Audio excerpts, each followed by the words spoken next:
Hey. Hi. It's Tash and Carly. And you're listening to Motherhood. Not as we planned. So get comfy, grab a cup of tea. Or a glass of wine, and let's start talking about all the things too many of us avoid discussing. Hello. Hello. Welcome back to another week's episode. Before we get started, guys, Patreon, go sign up. We've got 5 episodes out there now, and they are, I wouldn't say so myself, they're pretty good. You don't really want to. They're juicy. They really are. Another thing that we actually want to let you guys know, we have tried our best to avoid this. We've never had a break. We've not ever done like seasons and had a break because we want to be able to give you weekly content. However, we have really struggled with our schedules for the summer holidays.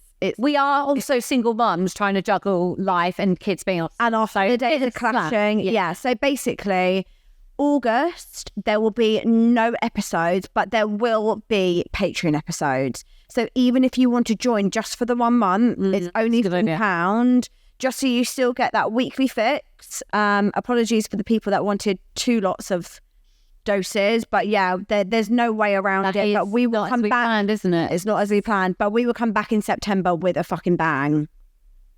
Anyway, should we get going? Yeah, have a little catch up. So obviously, I've just come back from my co-parenting Disneyland experience. She's like, I've maybe gone a bit grey, but other than that, no, honestly, it was amazing. Like, just, you know what it's like, seeing your kids experience that. Like, it made me emotional. Like, it is magic. I think that for me, being a Disney lover anyway, like, I watched Disney before I had kids. I love Disney. I went to Disney on my hen. So Disney is like, too. Did you? Yeah. Well, that went well. Don't do Disney on your hen. Disney divorce. Disney divorce death. No, joke. Very uplifting this morning, guys. No, I think it's always been a dream of mine to take children. I thought this before I had them, to Disney. It's amazing. It was just so nice. Look, it was as good as it was ever going to be. It was what I expected. We were fine. We had occasions of like digs and little arguments here and there. I need to check he's got his belt on the rise. We can leave his open. He's fine. Look, it was what I expected, in the respect that I needed to set my expectations and be realistic and not expect too much from him, because I didn't get much when we were together, so I'm not going to get much when we're not. I think the good thing about a co-parenting trip being Disney is it's so full on and go that we didn't really have much time to like pause and be like, so how you doing? Do you know what I mean? Like, it was very much like, you go on that ride with them, I'll go there, I'm going to get them food. Oh my God, keep hold of them. Right, let's go on the next ride. Yeah. Go. And then we get back. He did bath every night. I think the first night when he did bath, I unpacked. Then like the second night he did bath, I think I walked to the shop to get more food because we were staying in a house. And then the last night when he did bath, I packed. So it just confirmed to me we work well as a team with the children. And that's as far as it goes. A lot of people ask me on my stories, like, did it bring back any feelings or memories? I can quite honestly say all it did was confirm to me that I'm just so happy not be with him. Yeah, like, no disrespect to him. Just, yeah, like, I'm so happy that it didn't have that effect. I didn't ever think it would.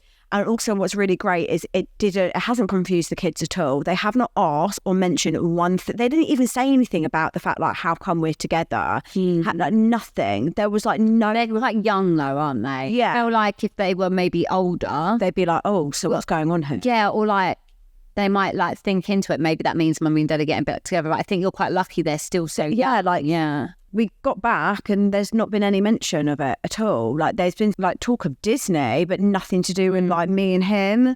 So look, for anyone thinking about doing it, if you think that you can stay amicable enough in the trip, because I'd never want to do it and then give that toxic vibe. Like, that would be pointless. That's why, like, for me, there's zero appeal, because I feel like you don't get on.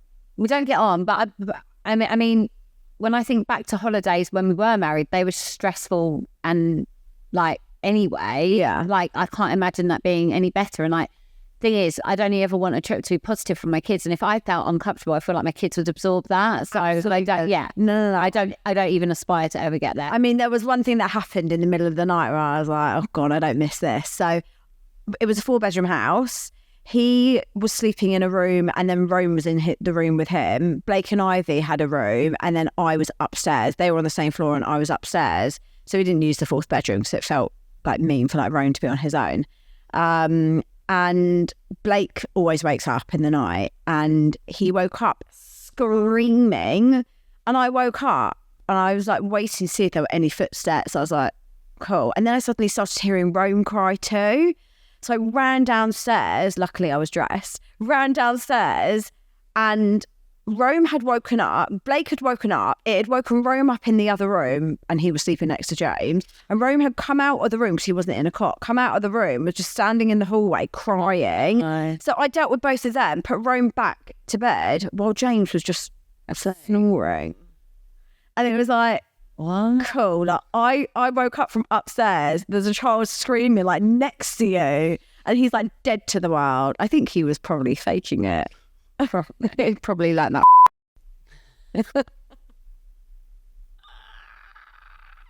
Oh no, she did it. I forgot this was a patient. Oh no. My ticks. Just oh no, your mama. I talked about mama, and you want to talk about mama. I love that little. Oh, mama's so fat. She says, Nicoise. I love that.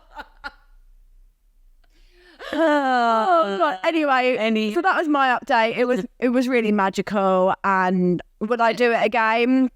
No, because Really, I hate it every fucking day. the only reason why I won't be doing it again is because the next time I take my kids to Disney, I'll be going with my new partner. Oh yeah. Yeah, manifest that shit. Damn right.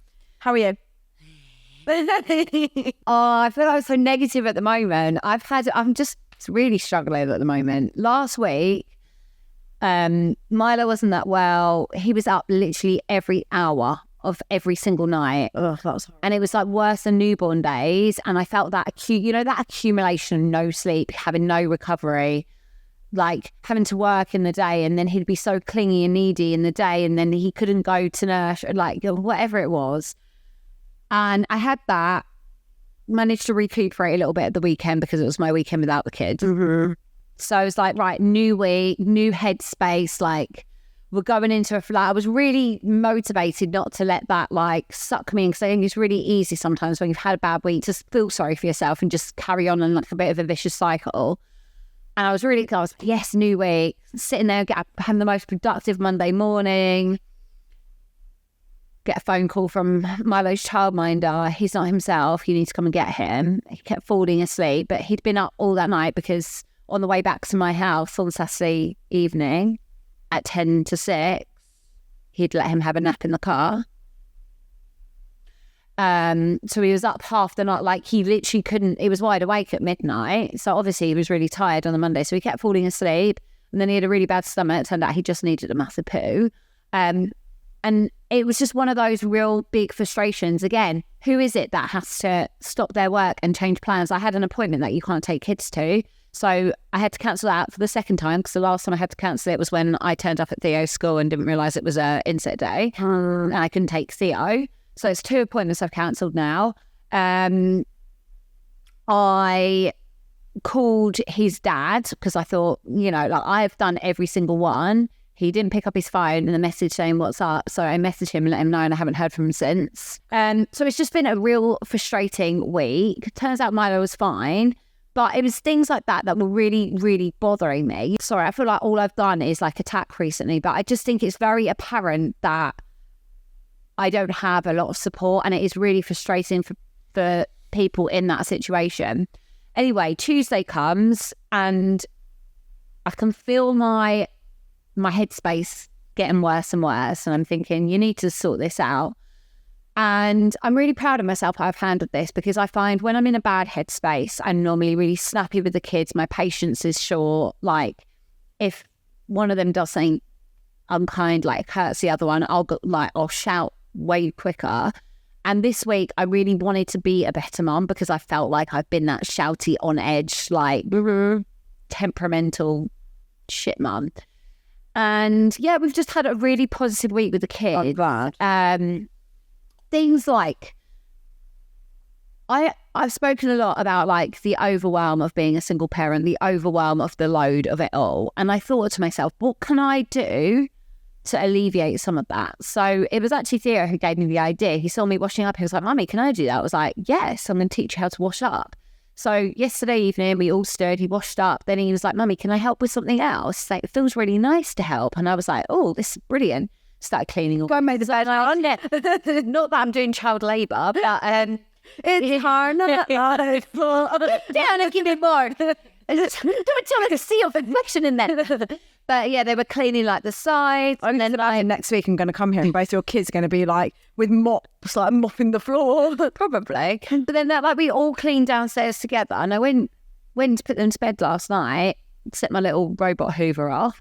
And I came down, I was like, this is so much better. That pressure isn't all on me. Yeah. And like I made a really big fuss over Theo. Like I made a really big deal to him. I was like, Theo, like I can't tell you how much that helped me. Like, did it feel nice to help Mummy? He's like, and then he said something so cute. Like, he kept giving me cuddles last night, like kept coming out. He's from, Mummy, one more thing. And then he goes, Mummy, it makes me happy when you're happy. And just like, I know. It gets you in. And he is very like observant and aware of other people's feelings. But so we've spoken about it today, and like, I'm going to try and really stick with that and get them involved, because also I think it's really important, not just as a single parent, but any parent, to upkeep a house is a lot. Like, it's a lot. Like, I need to get my kids to tidy up. No, because I don't just want my kids to think they wake up every morning, they come down to a tidy house with clean plates and, you know, clean cups and everything's put away and Mummy gets it out the cupboard. Like, it doesn't just exist that way. Yeah. It's really important. And particularly raising boys. These are going to be someone's husbands, maybe, later on in life. I want them to contribute to the household. I want them to understand the way. I want them to have this viewpoint. It's not just a woman's job to look after a house and maintain it all. And I really am trying to channel that into my kids at the moment, for them to, like, I used to do everything when they'd go to bed. And I think it's important they see the hard work it takes to have a house and maintain that. So, yeah. Ending the week positive. Yeah, positive spin. And like, that's it. Like, even his behaviour this week, and I've been really trying every time he does something really positive to reinforce. Yeah. And then last night he messed up and bit Milo on the face.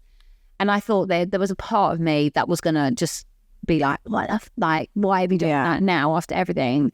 And instead, I like made him come and look at the mark he'd left. And I was like, how do you think that makes me feel? How do you think that makes Milo feel? And like, I want him to experience that empathy. Yeah. And it was like one of the first times that he's really stubborn and like won't say sorry, but I could see he meant it. And I'm really trying to get him to understand sorry isn't just a word, it's a feeling. But I also say to my kids, like, sometimes they'll do something and straight away they'll be like, sorry. I'll be like, I don't need you to say sorry. I want you to understand that what you did isn't right and I just don't want you to do it again. Yeah. Like, sorry is just a word. And I said to him, like, do you know what? Everyone makes mistakes. I said, even grown-ups make mistakes. We don't always get it right. And sometimes we bubble up and we explode and we react in a way we don't actually think is the right thing to do.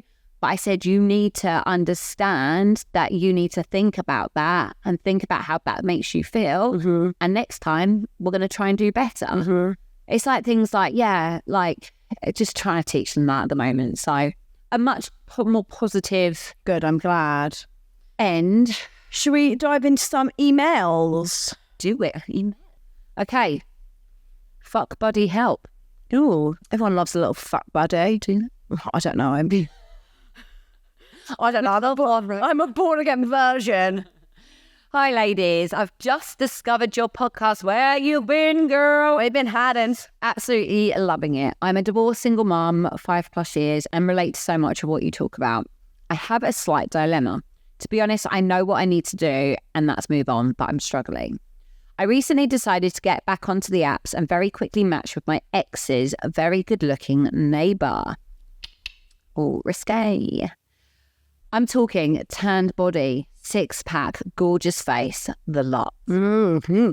My ex has previously hooked up with my son's teacher after we split, and I found it super painful. And since then, I have this thing about not shitting on your own doorstep. And yet, I've gone against my own rule. Well, no, you're not shitting on your doorstep, you're shitting on his. I'm here for it. I get it. You just don't want drama, do you? I feel like when you've gone through like a divorce and like a big breakup, like smooth sailing. you just want I just want an easy fuck buddy. easy life. Just being a van. I said something last night. I was on the phone to my boyfriend, and I was saying how Milo and I had been for like a scone and a cup of tea at the garden centre, and I was like, we should go one day. They do a cup of tea and a scone for £5.95, and he was like, you sound like such an old woman. I was like, that's all I want, just to be an old woman who goes for cream tea. I love a scone. I love a scone. I'm happy you say scone and not scone. I'm not delulu. Right. I met up with the neighbour for a drink a month ago, and since then we've been having regular amazing sex during the daytime because we both work from home. He literally comes over, we have wild sex, and he leaves 20-30 minutes later. I've loved how casual it's been, and it's been a while since I felt someone enjoying my body in this way. That said, this guy is an absolute walking red flag. Aren't they all? He openly admits he thinks he's a sex addict. Cool. I suspected. He sent me a lot of dick pics, videos, and pictures of his body, which, although is fun in a conversation, I do find quite cringe. And I have no doubt he has a roster of women and always on the lookout for his next fling. We've spent a couple of evenings together during the last month, and he's actually very boring and dull. And doesn't seem to have much of a life. I actually feel sad for people like that. I don't know. It sounds like he's enjoying himself and likes what he does. It's just not, I feel like you get to an age, surely that's just not fulfilling. I feel like some men just don't. Some men, I think, do not want to settle down. I agree.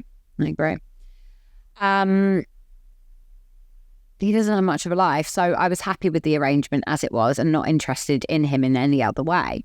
I guess that makes it easier if you're like, he's boring. Yeah, like if he was ticking all these flat, like it'd be annoying if you were having great sex, he was really funny and like had, but you were like, worried he was going to hurt you. Yeah. At least then you can kind of detach, I guess. He also lied about his height, don't they always? And age. He said he was 5'9". He's actually 5'5". That's quite a big difference. And said he was near 40, and I found out he's 50. I'm 37. Although again, not bothered as he's so good looking and great in bed. It's pretty much cooled off now, and I'm struggling with him not wanting me anymore. When we hooked up in the daytime, it was usually over lunch, and yesterday I was driving home from the shops at around that time and passed his car near where he lives. It's very close to mine, as obviously he lives right near my ex. He looked like he was coming home from somewhere. He could have been coming back from anywhere, but I've convinced myself he's sleeping with someone else now, also during the day. I'm actually glad I saw him, as it's made me kind of disgusted at the thought of him doing that so quickly with someone else. I last saw him Saturday night when I booty called him. I actually feel great that I've secretly stuck 2 fingers up to my ex and feels like a revenge for what he's done to me, as I know if he ever found out about this, he would be upset. Him and the neighbour used to be friends up until a year ago. Also, it's given me great body motivation, and I'm the slimmest and healthiest I've been in years. But I'm just struggling with the fact it's over and done with, and I'm too stubborn to ever reach out to the neighbour again, as I hate the thought of being ghosted. Also, it's very likely I'll see him in passing again over the years when I'm dropping the kids off with my ex, and I was adamant I didn't want a messy situation. It's been a confidence boost and a confidence knock all wrapped in one, and it makes me worry for how much I struggle with rejection and how I'll cope in future situations. Please help me. How do I move on? Okay, a few things that I want to say. First of all, I think it's really great that experience has helped with your confidence, because it does. And I feel like sometimes we need someone like that to boost us sexually and like with our... As well, like when you've had kids and you've been married or in a long-term relationship, and then that relationship comes to an end, like for me, one of the big scary things was, oh my God, someone's going to see my postpartum body, which is different than how it used to look. Yeah. And I always say to my boyfriend, like, I'm really sad you never got to see my good boobs. Like, you've got these really saggy, horrible boobs that I'm really conscious of. But it's a big deal, I think, anyway, for like a lot of women struggle with body confidence, but I think even more so when you're a mum and like you never think anyone's going to see you naked again. Yeah. But I think one thing that I want you to take from that, you know how you said like the rejection and you feel like a bit like crap that maybe he's like ghosted you and gone and found someone else. I think you need to really try and remind yourself what he brought to the table and what he's unable to bring to the table. Like, he was boring. He lied about his age and his height, so he's a liar. He's A sex addict. got a sex problem, so the likelihood is he probably is sleeping with someone else. But I think you need to take the wins that you've got from him and actually maybe use this as an experience to learn how to detach from someone that isn't right for you. Like, you don't want him anyway, so you're putting yourself down thinking like he's ghosted you, but you don't want him. Like, it worked for you. Now take the positives, the confidence boost, the good sex for a bit, you're in the best shape you've ever been in, and continue doing work on yourself to not feel that rejection, because you don't need to feel rejected. You were never going to work. You don't want him. Like, I understand it's an ego thing. It's like, you may not want him, but how come he doesn't want you? He's openly told you that he has a sex problem. It's never going to be more than that for him, but like, that type of person. I'm going to say something controversial and you may or may not agree, but I think this situation makes it more apparent. I just don't believe that as a female, we can ever just have sex with someone. Even though you've not got feelings for him, you don't want to be with him, there's still something that's making it hard to peel away. And it's the sense of rejection. It's something, there's something behind it. This is what I mean. Like, I don't know. I just feel like, I know for me as a person, I could never just have sex with someone. Like, I know what I'm not. I'm a very emotional person. And it's scientific. Well, women form bonds through sex and men don't. So I think that you need to just remind yourself, if you need to, write that list of 25 things of reasons why you wouldn't want to be with him. It sounds like you can come up with a lot very easily. But maybe also just be wary, like going into your next thing, if you're thinking, oh, like maybe I'm just looking for sex, maybe just be wary that even when you haven't got feelings for someone, you don't want to be with them, it's still making you feel a bit rubbish. Is it actually worth it? Do you know what I mean? No, yeah, I think like take this, like, look, every situationship, everything is a lesson. He's served a purpose. He's built your confidence. He's made you feel good about yourself. But maybe now, as you're maybe getting sort of feelings, maybe it's actually good that the line has been drawn. And now channel that into yourself. So it sounds like a bit of a wake-up call. Like, this is just sex. It couldn't go on forever. It had to end at some point. So if you don't want to be boring, but then you might have better sex with someone else who's not boring, and then it might turn it. I don't know. You know what they say? The longer you say yes to the wrong person, then the longer time you're wasting not being with the right person. So thank you. Boy, bye. Did your job. Thanks for the orgasms. On to the next. Yeah, and also, like, channel that confidence, feel that sexy feeling. Like, do you know what? Like, confidence. I am so attractive. I'm desirable. Yeah, I'm desirable. I'm great in bed. Just like, have those positive thoughts. Whoever gets me next, like, I've got lucky boy experience. Yeah, lucky boy. Amen. Okay, this is called Tash and Carly. Please read. We're here to help you, girl. I really hope you read this, as I need your advice. P.S. Love the pod at Brighton's One. You know, he makes me laugh. People actually think we give good advice. Why does that make you laugh? I give unreal advice. I don't know. I think that about you, but I'm amazing. I never thought this is where my life would take me. I know. Oh my God, look, a piece of hair. Do you want to? Hold on, what's that? Patreon. If you've not watched Patreon, you won't understand, but I've just found a piece of hair and I'm just going to put it in my pocket. Okay, anyway, part 1. How many times until you leave? Good question, hon. Let me check my diary. Sorry, it's a long one, but a bit of background. I met my now husband when we were teenagers and we're now 14 years on. Other than losing my mum, my best friend, suddenly in my 20s, I've had a pretty standard life that most would want. House, married, 1 child who is now 3. However, a lot of our relationship has been based on lies, and this probably started on the very first day we met when he told me he drove and didn't. Yes, we were kids then, but still. I've always been fiercely independent. I paid for my own driving lessons, bought my own car. I saved the 30+K deposit for the home that we own all by myself. Yes, we lived at his parents' and I'd not been able to do that if we hadn't, but it was always me, saving, putting in the work. I do have a good job, but that's not the point. It was around this time the first big lie became apparent. I found out he'd been lying to me about the job he did. He won't go into detail, but he lied to me for 3 years, and I found out because someone we know asked him in front of me if he still worked at X. Despite being distraught and betrayed, we managed to get through this, and we worked hard. That's so strange. I can relate. Oh, yeah.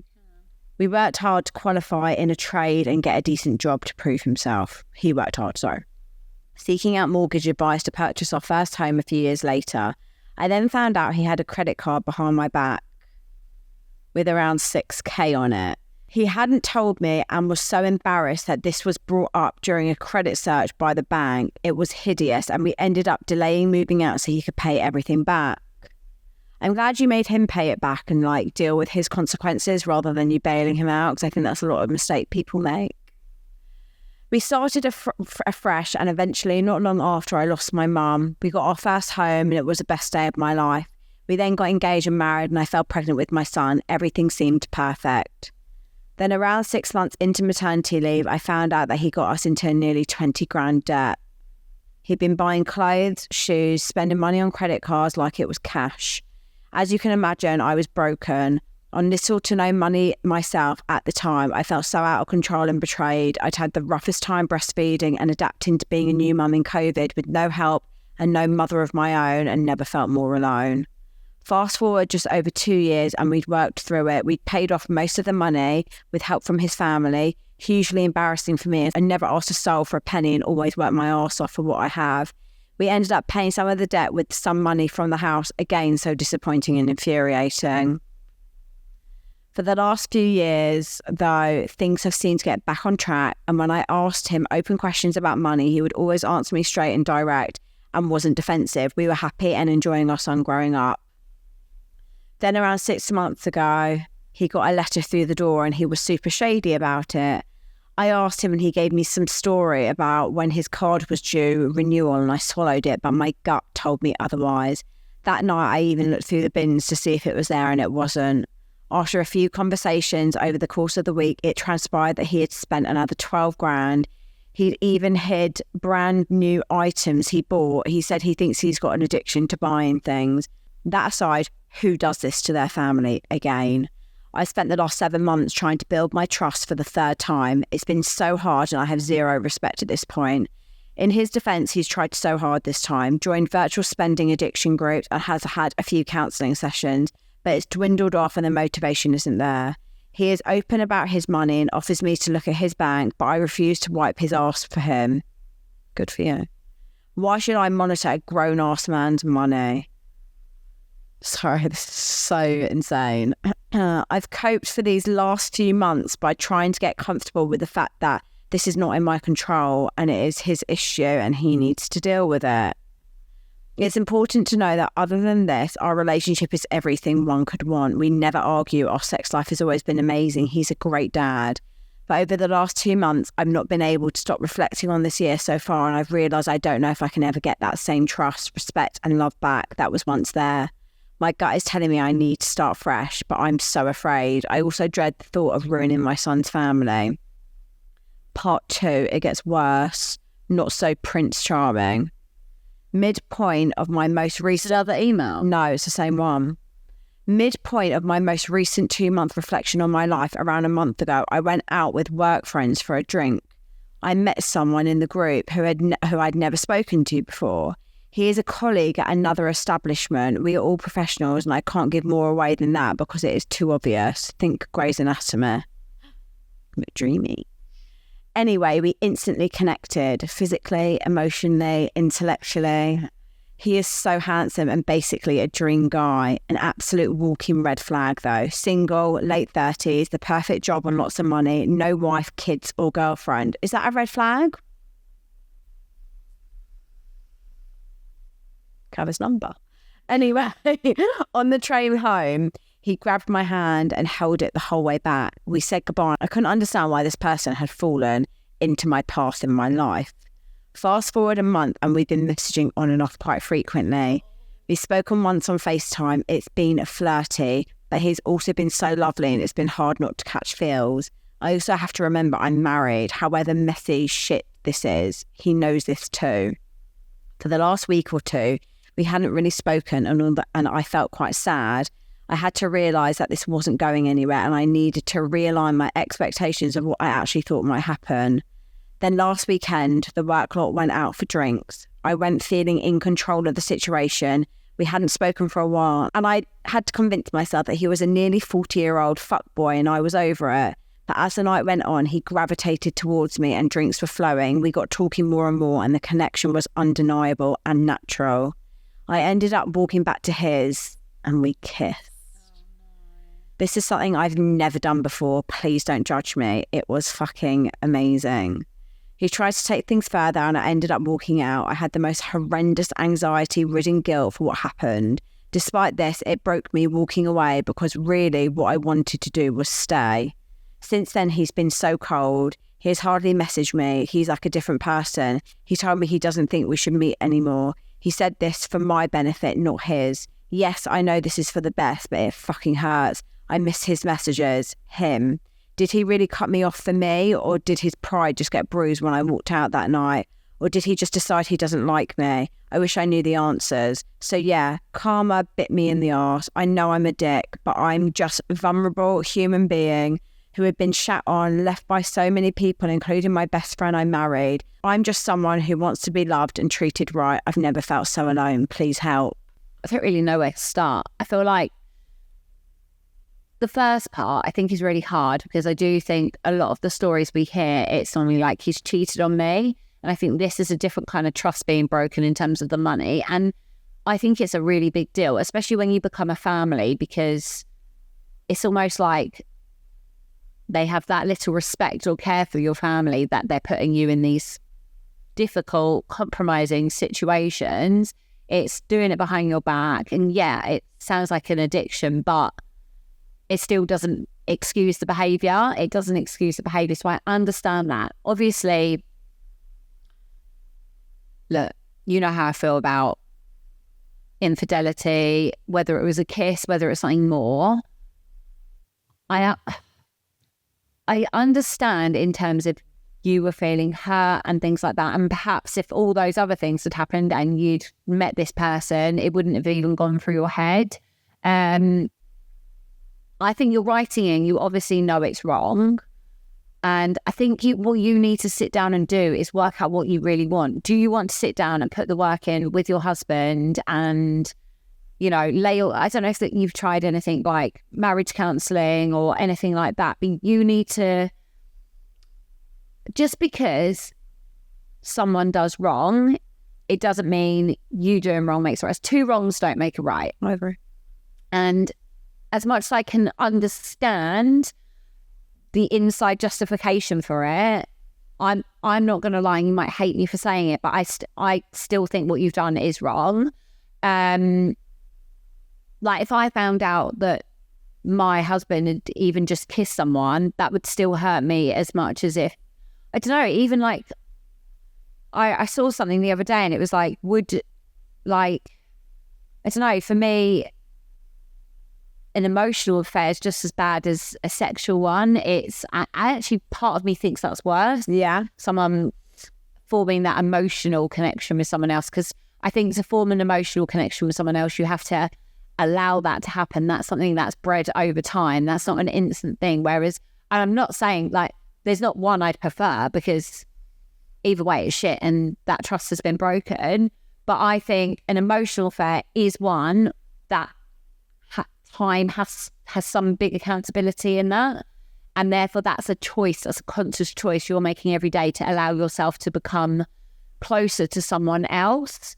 So from that side of things, can I cut in? Yeah. So I'm just sort of like processing. First of all, addiction is a tricky one, because it's never going to go away. And that's something that unfortunately is a bitter pill to swallow, but something someone needs to realise is addictions, there's no cure. you can stay clean, but you are just a recovering addict. And unfortunately, when trust is broken with something like addiction, it's something that you either need to accept and know that you'll never, ever get that trust back, because you won't. You're not meant to trust an addict. They're not trustworthy, unfortunately. And it sounds like he started off doing meetings and stuff and then it stopped. And I think one of the really hard things about being with an addict is, like you said, accepting that you don't have the control, that they can be the only one to decide when they want to stay clean. Lies are usually very much involved with addicts. And I think what you really need to do is I think it's actually really good that this guy has cut things off with you, because the mistake that you could have made was leaving your husband because you are being almost like led down this fantasy path of something that probably isn't going to work because you don't have the same values. Try and put that aside, and you really need to work out on your own if you have a relationship to work on and that you want to work on with your husband. So you don't want to be clouded by external attention elsewhere, because the likelihood is nothing good will come from that. You probably don't have the same values. He's not like husband material. In fact, he knows you're married. I can appreciate why you feel upset about him, and that's what I was mentioning. I don't know if it was in this episode or Patreon about limerence. Right. So you probably feel like really strongly for him, almost like you may feel like you love him because he is giving you what you're not getting from your husband, but that is not real feelings. It is that dopamine hit. And please try and park that when you are trying to make a decision about what to do with your husband. You need to decide whether you are willing to take on the responsibility of being with an addict. Because you said you don't want to wipe his ass. Unfortunately, sometimes you do. Like, you will need to take control of the finances. You will need to be more aware that he could be lying. And you also need to be aware that these things could happen again. It could be 2 years down the line and you could come across 50 grand more debt. However, on the flip side, you may not. It isn't a simple work with him and stay with him. Yeah. But if you do stay with him, you've got to let go and not punish him. And if you can't do that, I've got to be honest, don't think the relationship will work very well. So sorry if that's not particularly helpful. But I think that don't punish yourself for what you've done. You know you've done wrong. You feel guilt, like you're human. It is what it is. I think you need to concentrate more on what you really, truly want next in your marriage without any external distractions. That would be my advice. Okay. Then do this one. It's an update. Okay. So it's an update with a happy ending. Okay. I feel like it might be quite a nice, especially after, I feel like it's been quite heavy. Right. Hi ladies, just wanted to share an update on my dating life since you last shared my story a while back. Not sure if you'll remember, as it was only a quick one, but long story short, my ex went to a brothel whilst I was 6 months pregnant on a holiday I remember he paid for us both to go on and left me in the hotel room. And when we came back, I put the deposit down on the house for us. Hearing you both say my story out loud really helped validate my feelings and appreciate how much I've been through. So thank you so much for everything you both do. I've got goosebumps. Anyway, a few months after splitting up with my ex, I met a man from Bumble. When I tell you this man has shown me a completely different side to love and how a woman should be treated, it's an understatement. He has been so patient with the insecurities that were left from my previous relationship. He goes out of his way to show me how loved and appreciated I am, and honestly makes me feel like the luckiest girl in the world.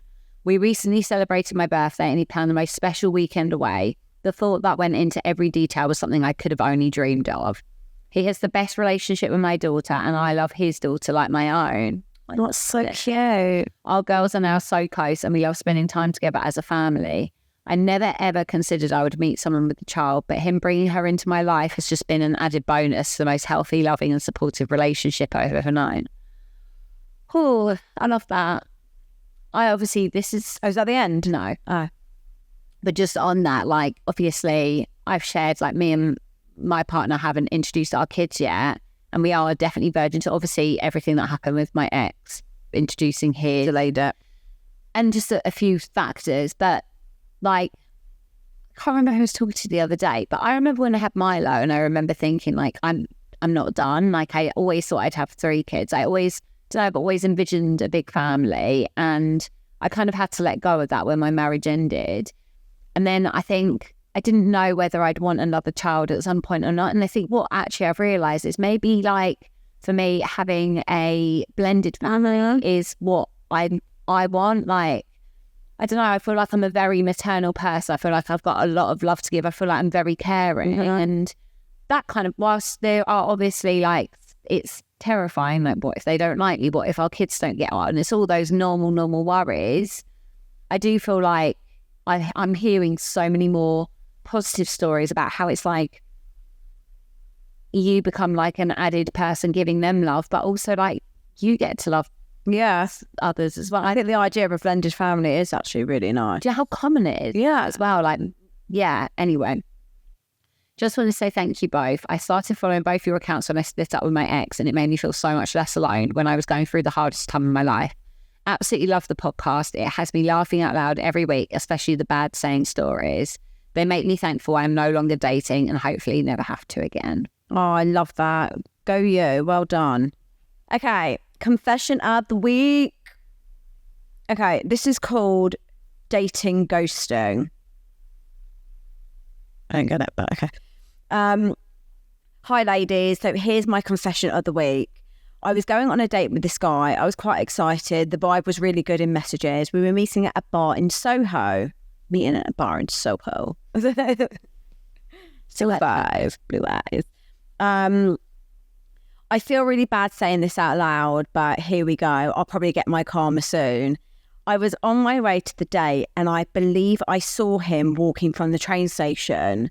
I followed him slightly behind to check that it was him.